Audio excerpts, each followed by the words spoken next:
Well, it has occurred to me that there are no videos on YouTube that show how to remove the deck on a Scag Liberty Z zero-turn lawnmower. And not even in the manual does it tell you. It says contact your authorized Scag dealer. It's pretty simple for whatever reason. If you want to remove the deck, here's a quick video on how to do it. Let's get to the point. Take some wood. I just had some scrap pieces here. I use two. If you got a 2x4, you could probably use one. You could lay them lengthwise. You can put it on a blanket, put on a piece of cardboard, whatever you want to do. And just put a couple pieces of wood on each side. Couple pieces of wood on each side. And just lower it down until it stops. And I just set the pin there. It can go wherever. But basically, the deck is floating and it's loose. So here's one of the attachment points on the upper left-hand corner. You can see I've already disconnected it.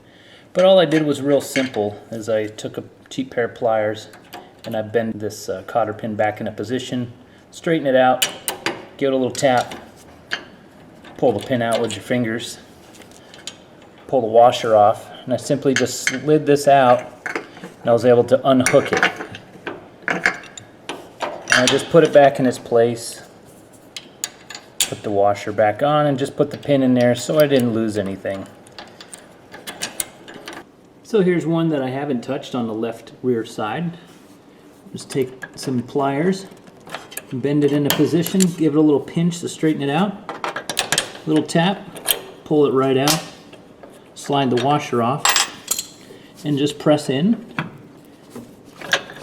That frees this up. Now this is loose. Now I can come in here and just unhook it from the deck. And since I don't want to mix these up, I want to make sure this stays on this side, I'm just going to put it back in. Slip the washer back over and put the cotter pin back in and just let it sit there.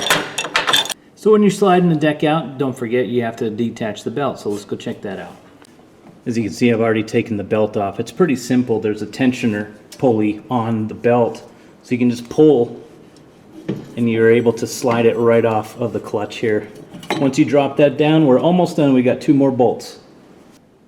All right, I'm on the left side in front of the rear tire, and we're going to be removing this little bolt right here. You'll need a 3/4 inch socket and also a 3/4 inch wrench. You can see the wrench down below. But basically we're removing this bolt that attaches the deck to the rear control arm. We'll call it a control arm. But nonetheless, this needs to be removed on each side before you can remove the deck. A good breaker bar or an impact wrench will be your friend at this point.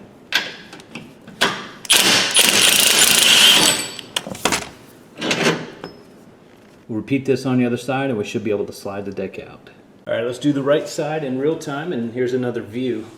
First thing you want to do is slip on the 3/4 inch. Get down into position.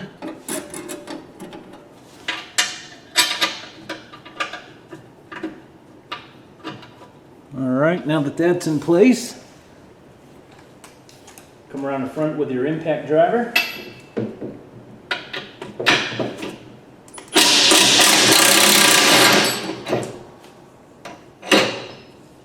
Make sure this arm drops down, and there you go.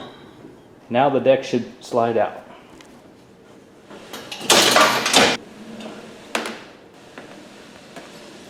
So what you probably want to do is just go ahead and eliminate these completely, because once you start wiggling the deck, these will fall down and they'll hang up on stuff. They'll catch the edge in the corner.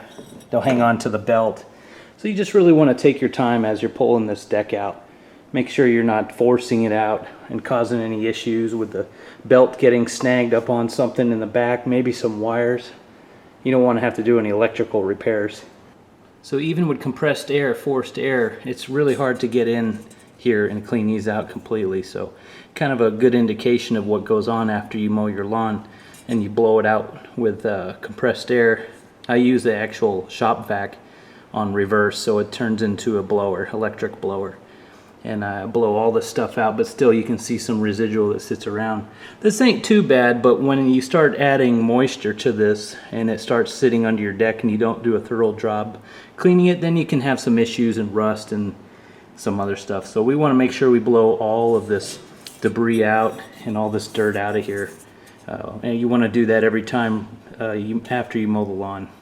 If you're going through this much trouble, I mean, it doesn't hurt to check the spindle for slop, make sure the belts are wearing properly, check the spring tension, make sure everything looks good, pop the covers, blow all the dust out, clean it all up. Of course, flip it over, maybe sharpen the blades while you're at it. You guys want to see what this thing looks like underneath? Let's do it. Alright, here's what she looks like under the deck. I've removed these blades already, but this is the first time I've removed the deck. So kind of a piss poor job sharpening the blades, but nonetheless, if you haven't seen my previous video using that little drill attachment blade sharpener, that thing's a joke. Hence why I got a manual file and a jet bench grinder. Do my own sharpening. May not be the best, but you know, sharpen them a couple times, at least give them a little bit of an edge, get the nicks out, make sure they're balanced properly. And then after a while, I mean, they're disposable, or recycle them. Get you some gator blades or a hurricane mulching kit. You can do all sorts of stuff. Sounds and looks good. Feels good. Not making any noise. That's what you want. And these are quality spindles here. The bearings, everything, they're really good. That's why I bought this thing. That's why you bought it, and that's why you're watching this video. Alright guys, enough of me yapping. We'll catch you later. Maybe we should go off-roading now that there's no deck on here. Got a lot more ground clearance. Got to be careful though, because now the center of gravity has shifted up and you're more prone to roll this thing over because you don't have the weight keeping you down. Alright guys, happy mowing. We'll see you on the next one. Take care.